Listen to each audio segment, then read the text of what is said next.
Magandang araw sa inyong lahat. Welcome back po sa aking YouTube channel. For today's vlog backyard ay mag-update lang ako tungkol sa aking ginawang DIY na 3x3 ano, backyard. Yan. Makita nyo, okay na siya. Yan. Yung mga inahin natin sa backyard, yan, sa action. Si Kilso. Kilso din yan. Ito asal to backyard, Shamu. Yan po. May nakalimlim pa tayo ulit kibakya dito na isa. Ano? Yan. Yan. Nakalimlim natin kibakya na ano na inahin. Dito kibakya. Yan. Malapit ko nang umpisaan yung aking breeding pen. Nakabili na ako ng hero kanina at may mga kawayan na kabakyard kaya umpisa na talaga makapagparami na ako to. 5 piraso ito kabakyard is yan o 1, 2, 3, 4, 5 yan. Ganda ng sukat yung kabakyard. Ito yung area namin. Yan tubo yan. Yan siya. Yan. Yan yung bahay namin kabakyard. So, sira yung ano kusina. Wala pang budget. Yan.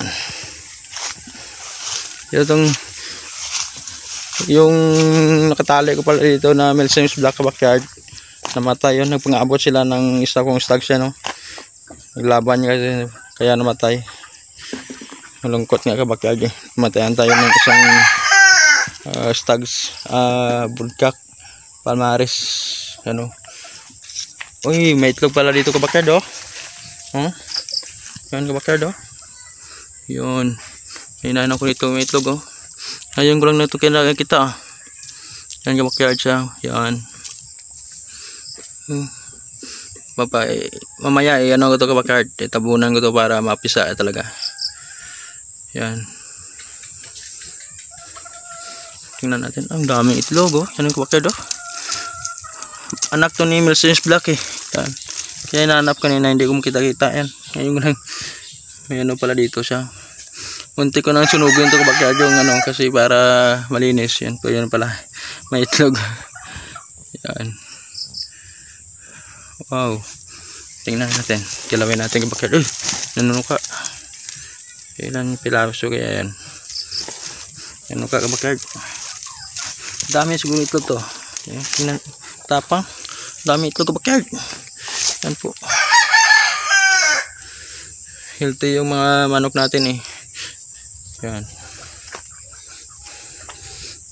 Makalat ito kapag hindi pa ako napaglinis. Kakatapos ko lang ng magpagawa ng DIY na breeding pen.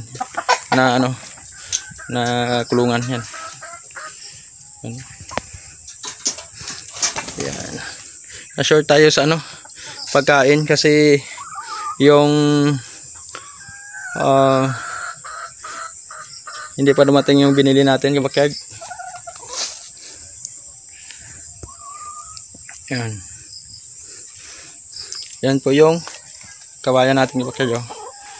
Hero 10 piraso para makapag-umpisa na tayo. Yan po. Tingnan nyo kabakkyard dito.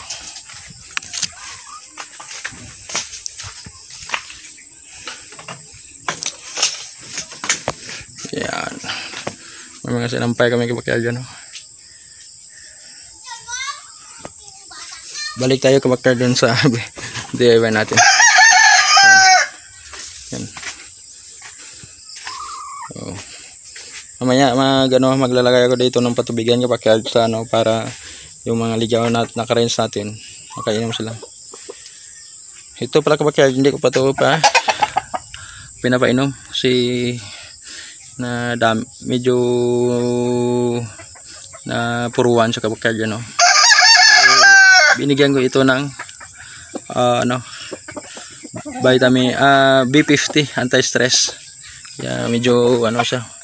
Yan po. Yan namumukla. Papainom ko ito mamaya ng amoxicillin sa gabi para at saka mefenamic para medyo ano yung maga niya. Yan po. Yan po ka-backyard. Ang ganda ng ginawa kong ano. Pinadali lang ito kasi may pasok ako bukas. Yan.